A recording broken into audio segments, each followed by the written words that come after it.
Welcome home to USA Global TV and Radio, a place where dreams take flight, with authentic storytelling, diverse perspectives and meaningful conversations, where global stories unite and bridges are built beyond all borders. Discover world-class education, entertainment, hope and inspiration.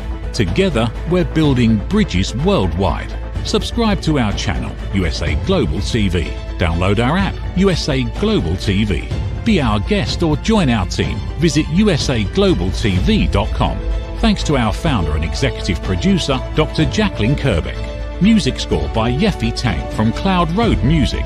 Voiceover artist Mike Porter. Creative direction by Paul Garcia. USA Global TV and Radio, your home for global connection. All rights reserved. This video and its contents are the exclusive property of USA Global TV and Radio. Unauthorized use, duplication or redistribution in any form is strictly prohibited.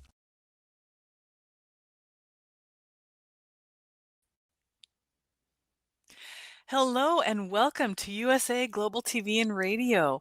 I'm Tracy Cram Perkins, and our show today is Dementia Home Care. I invite you to subscribe to our YouTube channels, USA Global TV and Radio and Dr. Jacqueline Kerbeck. I am a 4-time dementia caregiving survivor and the author of Dementia Home Care, How to Prepare Before, During, and After, which is now available in an audiobook. And as you see here, I have a website that is full of resources, and I invite you to mine it because there's over 150 resources for caregivers.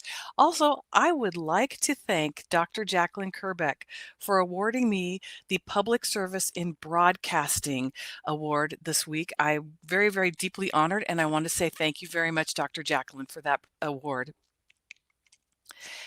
Joining me today is guest Dan Goerke, a dementia caregiver, telepathic communicator, and Alzheimer's advocate. He is the author of Unforgettable, Unbelievable, A Journey of Telepathy and Compassion in Alzheimer's Care.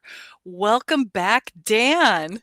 Tracy, great to be here. Congratulations on your award. That's fantastic. And just very glad to be out here again with you and spreading the word about dementia care. Well, we had such a positive response to the last time you were on our show. I am just so excited that you agreed to come back. And for the audience who don't know you, would you please tell us a little bit more about yourself? Absolutely. So I live in a suburb of Atlanta and had met my wife, Denise, in the mid-90s. It was a second marriage for both of us. And early or late 2000s, around 2010, she began showing signs, some strange signs that we just didn't understand, those of us who knew her. And it was memory issues, forgetfulness, things like that. And after about almost a year and a half to 2 years of fumbling around trying to find out what was going on, we almost, I want to say, stumbled on the diagnosis that she had Alzheimer's disease. And at the time of the diagnosis in 2012, she was just 56 years old. And I didn't know someone that young could have the disease. And so it launched me on this essentially a career of being a new career, I should say, of being a caregiver for her. And I dove right in, learned everything I could. Primary sources were the Alzheimer's Association, friends, family that would send me information about how to be a caregiver. And during the course of that caregiving, she was a lively, bright person, always something interesting going on in her life. And so many different things were happening, funny stories, and I would tell people the stories that were going on, and they told me I should write a book. And I'm like, I'm not an author.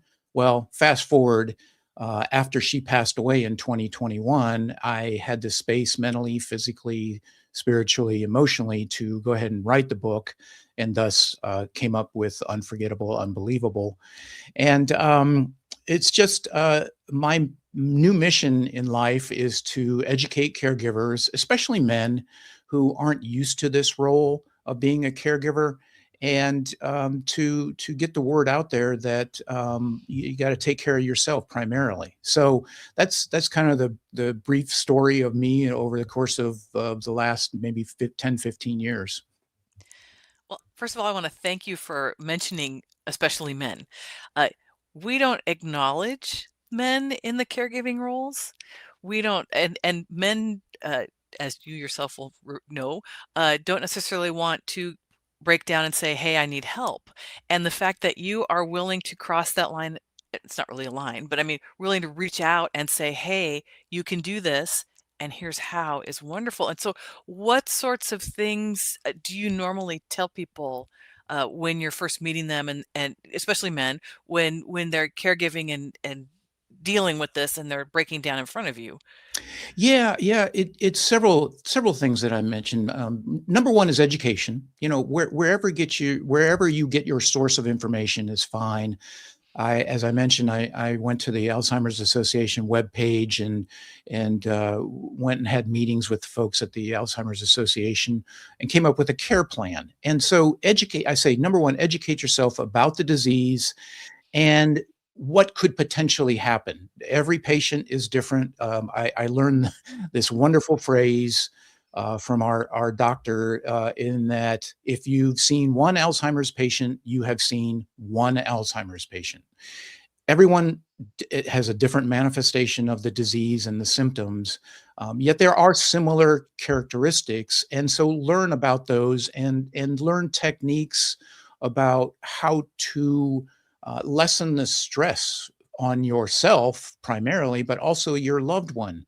Things like distracting them if they're obsessed with going to the grocery store, which Denise was many times. When are we going to the grocery store? We need to go to the grocery store.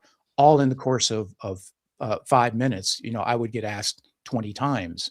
Well, you distract them. Hey, let's go out on the back deck and look at the woods, or whatever. Come up with crazy things to distract them.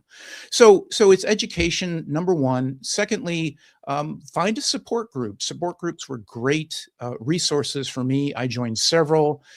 To this day, 12 years or so after I joined my first support group, I'm still friends with the other caregivers in that support group, and we have a monthly dinner that we go to and talk, and we've gotten to know each other on a personal level, not just a caregiving level. So support groups are fantastic resources because you find out you're not alone in this journey, that there are others out there and their situations may be worse one meeting and your situation may be worse the next, but you're all there together, bonding together to help each other out.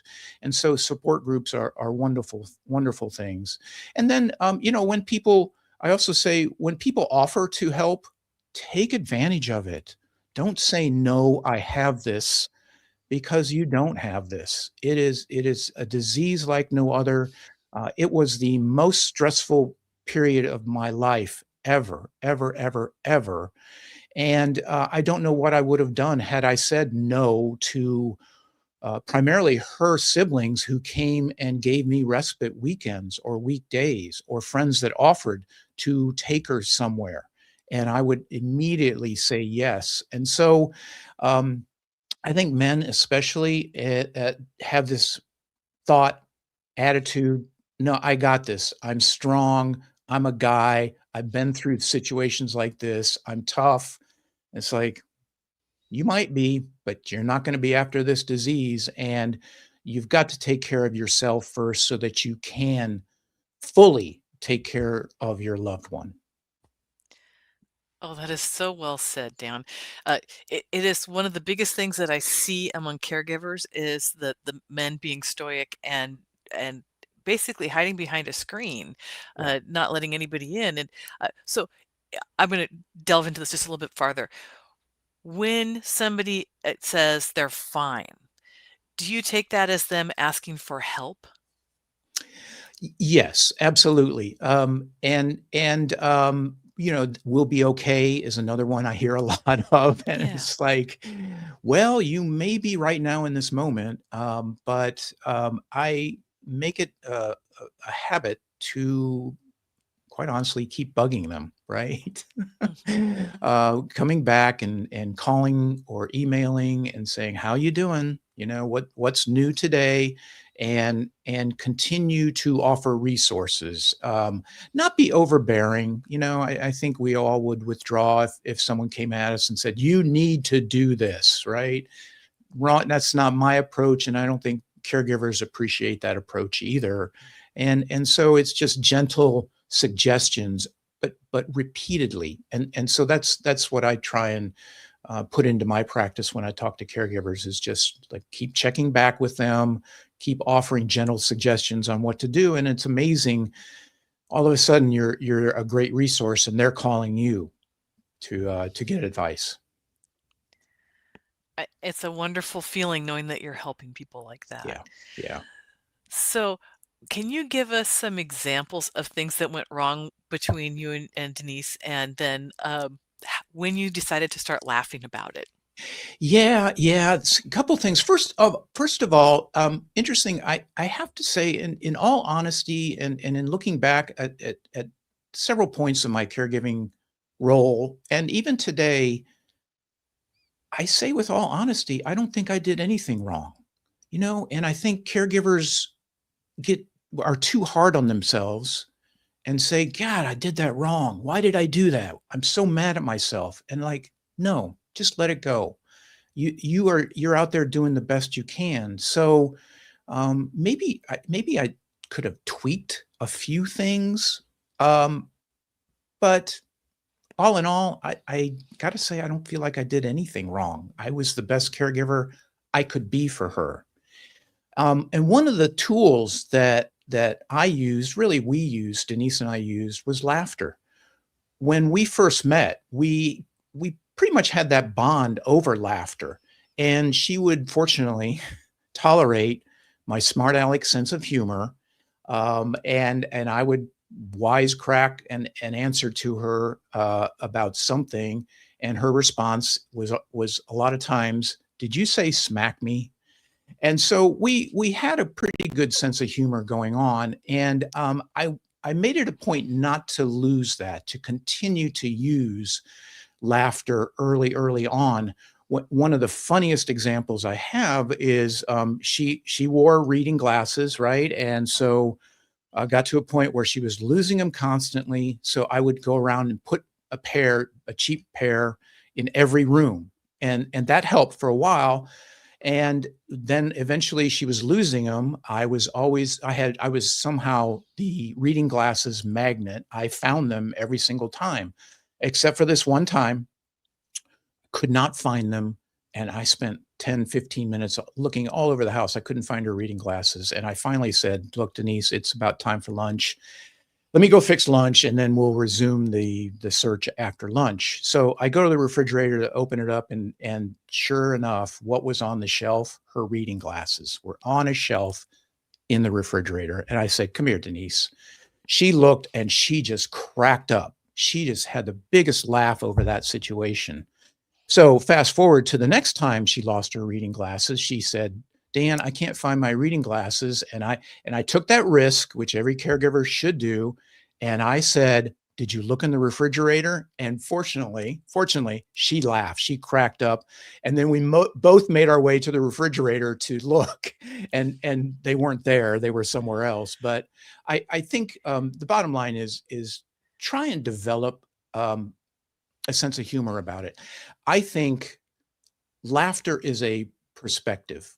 You can look at a situation like the reading glasses and get frustrated, overly frustrated, and get mad at your person that you're taking care of. You can get mad at yourself for losing the reading glasses.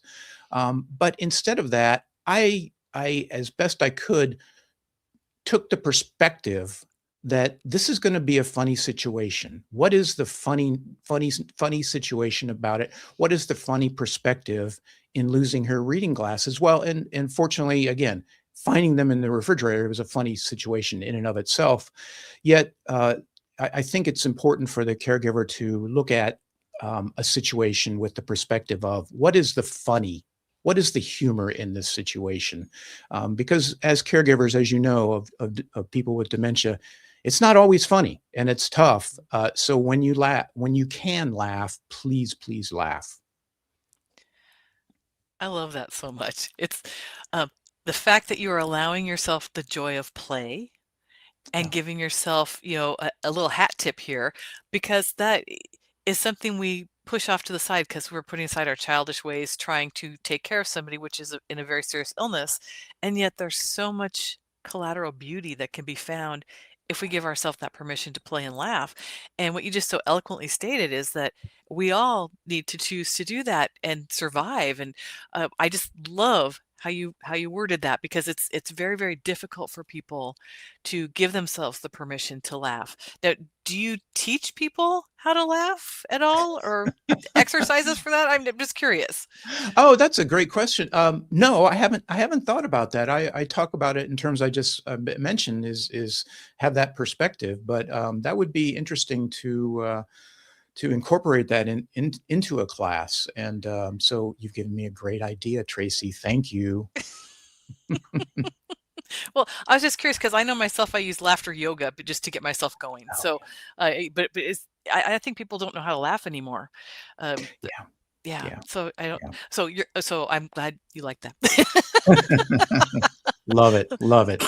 So, so I have another question for you about your caregiving for your wife. I know in the last episode we talked about how she went out and created her own bouquets. Were there other stories like that where she was going out and adventuring, and how did you deal with those? Oh boy, yeah. So one of the funniest ones, and I mentioned this in the book, and I mentioned this over and over again in support groups. I think the funniest story I have was one day we went to Home Depot to get some supplies and whatever we were getting. Um, I'm pushing the shopping cart. She's standing next to me. We're walking back toward our car after checking out, and all of a sudden, she just bolts, just makes a beeline for this car that's parked nearby. This gentleman was driving an SUV. He had the hatchback up, and he's kind of loading whatever he had bought into the side car, into the side part of his car, in the side door. And Denise grabs this tennis ball that's sitting on the edge of his hatchback and comes walking back over. And I'm like, what are you doing? I didn't say that, but that's what I'm thinking. And I said, can I see that tennis ball for a second? And I took it from her, went back over and put it back in the SUV.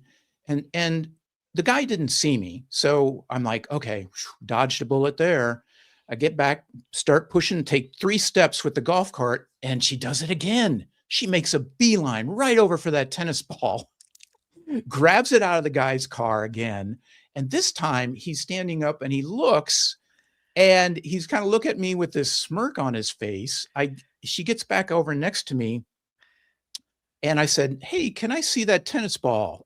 And same thing, and take it and put it back over there. And I look him in the eye, and I said, "Sorry about that." And he just said, "That's okay," and smiled. And to this day, I think he knew what was going on, that there was something going on dementia-wise, because he was very kind about his look, his expression of saying, "Don't worry about it." All right. So after the second time of the tennis ball, I get back, start pushing the cart, take 2 steps. She turns and looks at me and with wagging her finger says, "Don't you ever embarrass me like that again."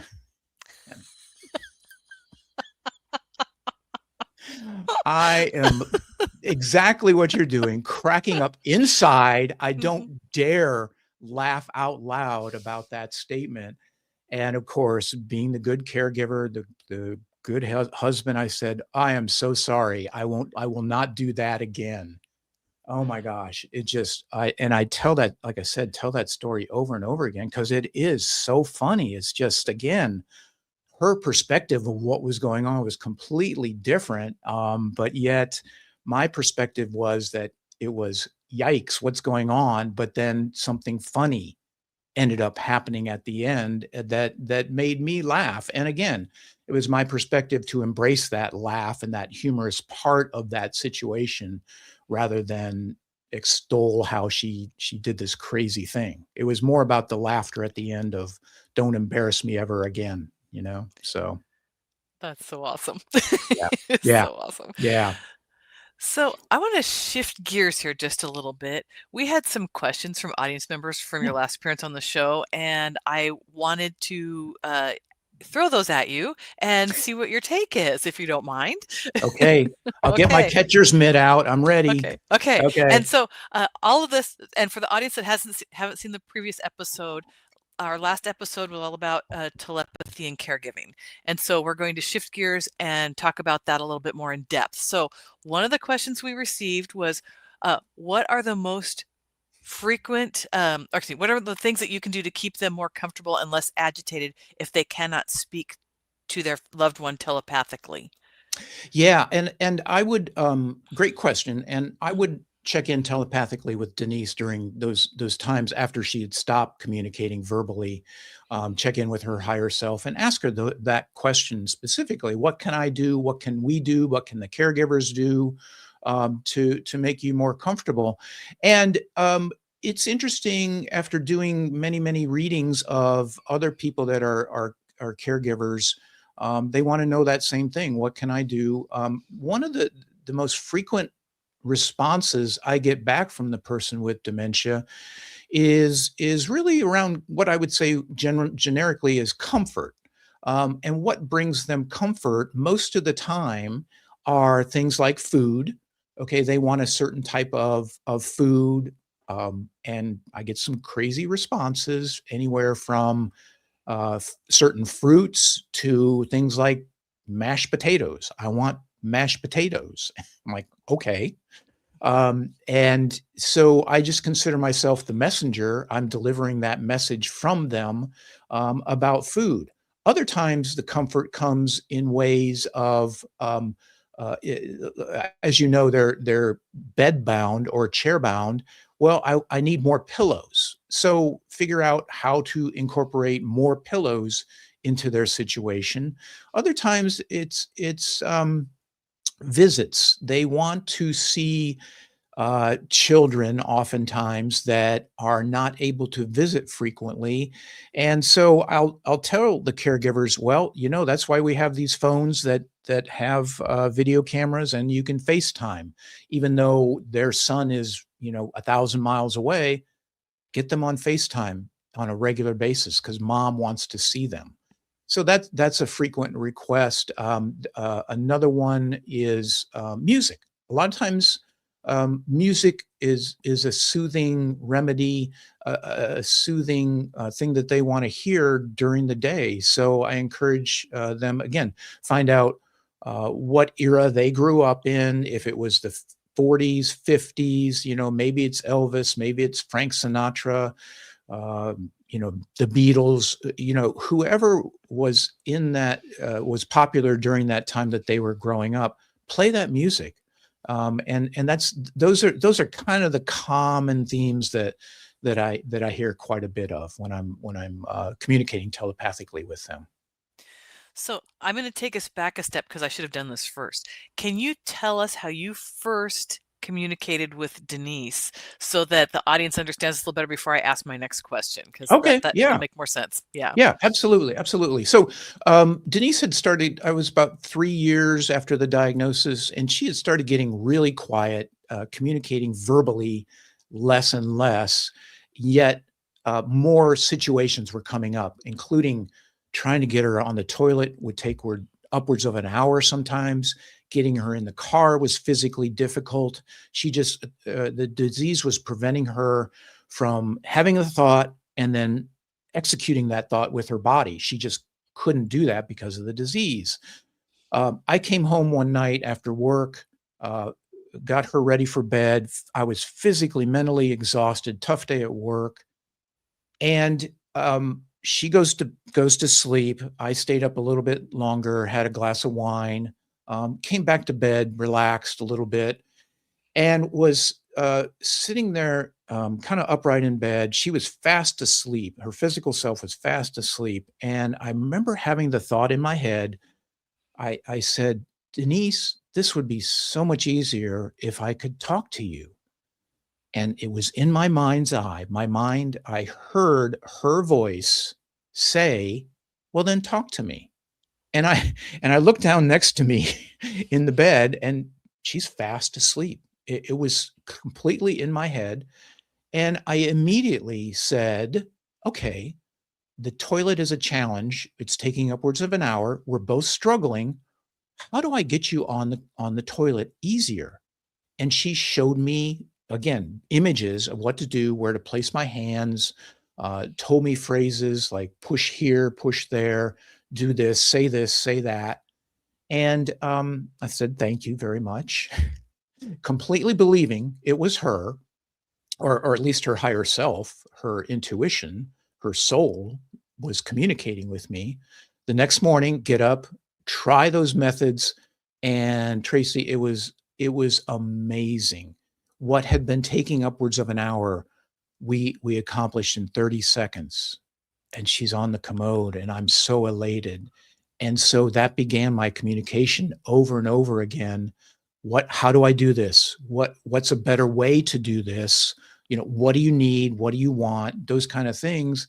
And oftentimes she would volunteer things like, hey, I haven't seen my daughter in a while. Where is she? Kind of. So that began this unbelievable communication with her. That is so incredible. It's just so incredible. Um, so, leading back to the frequent questions, what are the most common requests you get from people when they are caregiving and they want to help their loved one? I mean, and they're trying, but they don't know how. Yeah, I think mostly, like I said, it's around comfort. You want your loved one to be comfortable, and so the common questions are they in pain? Are they in discomfort? A lot of times, I mostly recently, I've been getting a lot of people that where the loved one has had a seizure, so to speak, or some other ailment that is they can see the grimace on their face. So the question becomes, what can we do to help mom or dad through that situation? Another common request is, I get some questions about timing. How much longer is mom going to be around? Does dad have much longer? Should we gather the family? Um, and I understand why you're asking those. I wanted to know from Denise. I rarely got an answer, a clear answer. I tend not to like those questions because time is this concept that we've developed as humans, right? And we've created these things like minutes and hours and days and weeks and months. And so the universe, the higher self, they don't care about that kind of time frame. So um, I tend to give answers like that. I usually get an answer of some sort, but I have a lot of asterisks and caveats with that answer about timing. And again, I understand why people want to know about timing. So that's a common question. Some other really, it's kind of a lot of people that come to me are the ultimate caregivers. They want to know, how can I make mom more comfortable? Does she like this community, which is usually a memory care community? Does she like this community, or should we move her? So there's questions mostly around the caregiving and the person's general well-being. Those are the typical questions that I get. Well, then that leads me to this next question, because this one connected with me a little bit. The person asked, if I'm not knowingly connecting telepathically, what are some things I can do to either say, feel, or radiate that will make my loved one feel more peaceful? Yeah, yeah, and I gotta say too that I think we can all communicate telepathically. Now, it may vary to what level you do that communication. Yet, some of the simplest ways to communicate telepathically is follow your intuition. If you're there with your dad, and you're looking at him and you get this thought in your head. It's like, he looks like he's thirsty. Well, guess what? That's your intuition. That's his intuition, his higher self reaching out to you to say, hey, hey, hey, I'm thirsty. And so much of the telepathy begins with following your intuition. And so that's what I tell people, that you can do some of this too. Just follow that intuition of when you get that thought of they look thirsty, they look uncomfortable. Hey, I had the thought, maybe let's move the bed around to where mom or dad can look out the window and see the birds and the trees and things like that, and give them a more peaceful, serene setting. So follow your intuition when it comes to those caregiving moments, and that is you essentially communicating telepathically with your loved one. I hope that answers your question. The question. Yeah. Yes, it does. So Yeah. then the next question I have for you is going off key now. You just Uh-oh. did a second episode of the telepathy tapes. Can you share a little bit about that with us? Ooh, yes. So, yeah, they reached back out to me and said, we're taping season 2. Would you like to do another episode? And I said, yes, of course. I'd love to. And I said, let me throw this out. What if I did a live reading during the episode? And they love that idea. And again, I was following my intuition. And I looking back, I think that was a message from someone, maybe Denise, maybe, I don't know, somebody, do a live reading. So Kai Dickens, who runs the show, has a friend, Rebecca, whose dad is in a memory care community. And it just so happens his community is here in the metro Atlanta area. And they said, well, let's do a live one. Let's go to the community and do a reading right there live. And I'm like, okay, sure. Why not? I mean, I typically do readings remotely. It doesn't matter where I am and where that person I'm reading is. But yet they wanted to do it live. And I said, okay, sure. Typically what happens during a reading or prior to a reading is that person starts coming through. So Rebecca's dad, Pedro, started coming through to me, and telling me certain things that were important to tell Rebecca, to tell his wife Maria about. And so I always write them down. I have all these 3x5 cards that I write messages down on. And what was really cool, though, was when we got to the community and Rebecca brought him out, he had this look of, I know you. He has gone completely silent, but he looked at me and he had this expression that of recognition of me, of who I was. And that didn't really surprise me. During our lunch afterwards, I said to the sound engineer, I said, did you see that? And he goes, yeah, that was amazing. And Rebecca had not seen it because she was behind the wheelchair pushing Pedro out. So we talk about that in the episode. And the other important part of that, though, too, is the fact that Pedro grew up in Cuba, immigrated to Miami, and then subsequently made his way to Atlanta. He does not speak a lick of English. He speaks Spanish. That's his native tongue. And so Kai asked me, Rebecca asked me, said, are you going to be able to understand him? And I understood him because the higher self that I'm communicating with wants to be heard and is able to communicate in a language that I understand. So that's the language I heard. I heard English when Pedro was communicating to me. And that was verified, so to speak, when he had the recognition of me as as Rebecca brought him out. There's another one that I'm going to use as a spoiler. There's a bigger, wow, amazing. But you have to watch the episode coming up here in a couple weeks. Oh, I'm so mean. Oh. I'll be there. I'll be listening. Uh, Uh, well, I can't believe this. We only have 5 minutes left. This goes uh-oh. by too fast. Um, Yeah. so, is there anything that you have thought of that while we were talking that you want to share?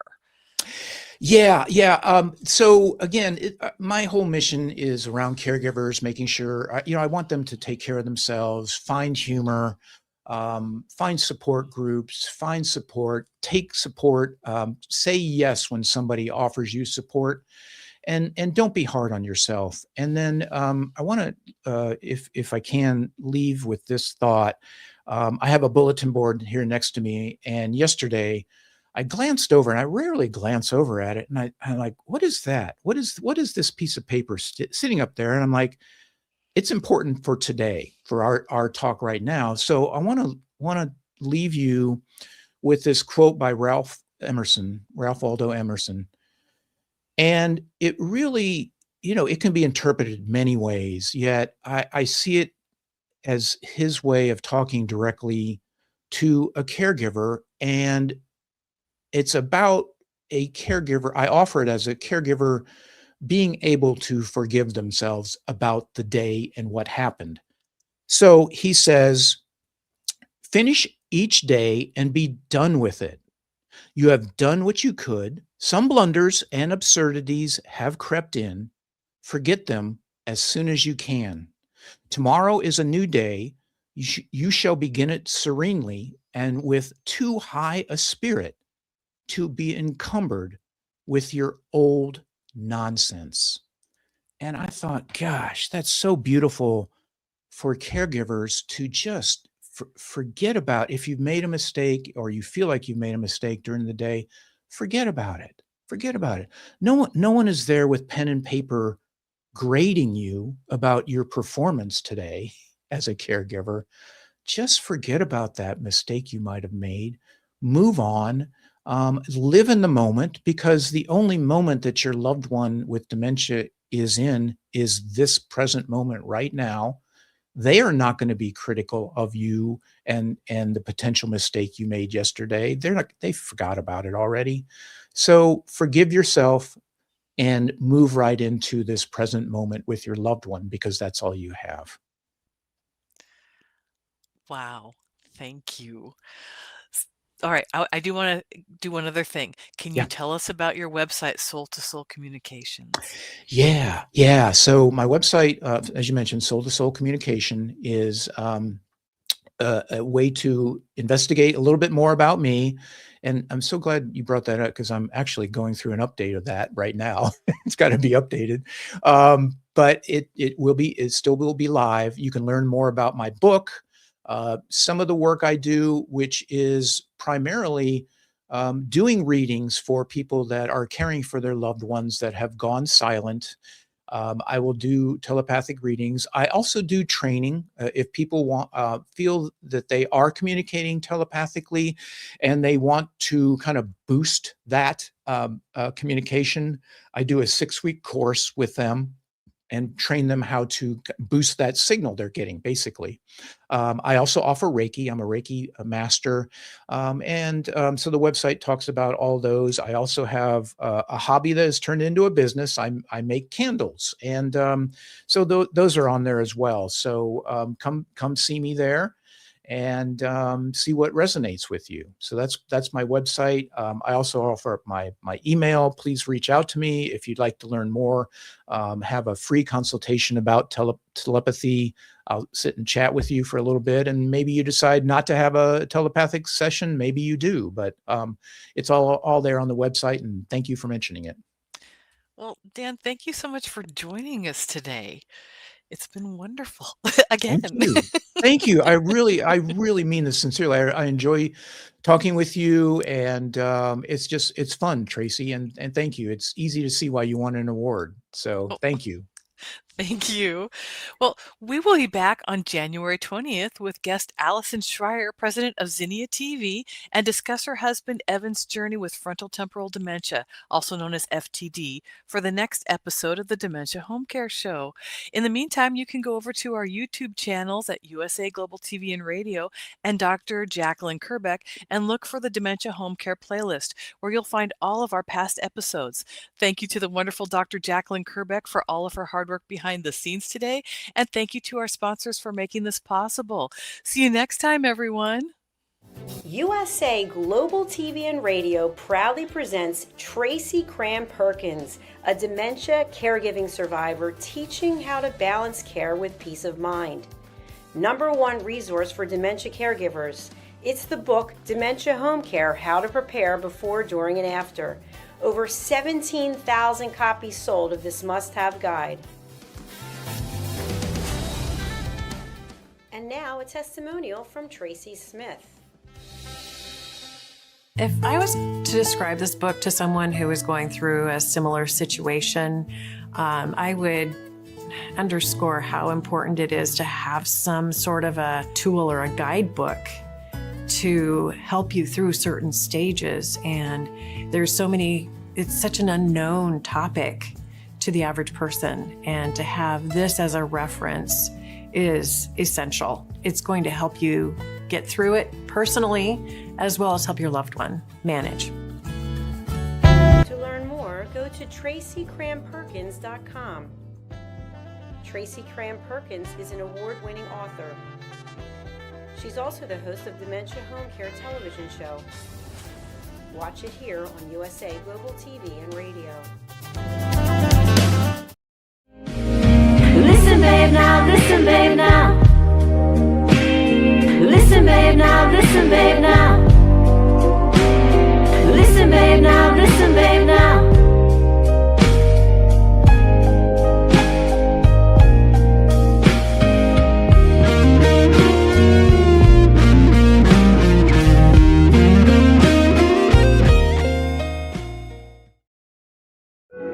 In a noisy world, true connection begins with listening. Elevated listening transforms every conversation in just 5 simple steps. Pause and breathe. Set your intention. Listen with curiosity. Reflect back. Agree on one next step. Join the Listening Mentor on Let's Finally Talk with Dr. Jacqueline Kerbeck, the Listening Mentor, where we help you find inner peace, one conversation at a time. Streaming every day. Let's Finally Talk TV show with Dr. Jacqueline Kerbeck, only here on USA Global TV and Radio. Subscribe to our YouTube channels to watch and engage with all our content. Thank you, viewers and listeners of USA Global TV and Radio, for joining us today. We're honored to have your time and attention as part of our global community. At USA Global TV and Radio, we believe in the power of authentic conversations, meaningful connections, and creating a world of possibilities together. Want to be part of something bigger? Join our team of elevated listeners at usaglobaltv.com, a space where your voice matters and your ability to listen transforms relationships. Stay connected with us across all our platforms for thought-provoking discussions, expert insights, and empowering stories. Subscribe to our channels at youtube.com/c/USA Global TV. Follow us on social media and explore the endless opportunities we're creating for growth, learning, and inspiration. Together, we're not just broadcasting, we're building bridges and changing lives one conversation at a time. For inquiries, contact us at info@usaglobaltv.com. Music by Johnny Dies. Produced by executive producer and director Dr. Jacqueline Kerbeck. Voiceover by Mike Porter. Creative direction by Paul Garcia. All rights reserved. Copyright 2025. Visit usaglobaltv.com to view our full terms and conditions.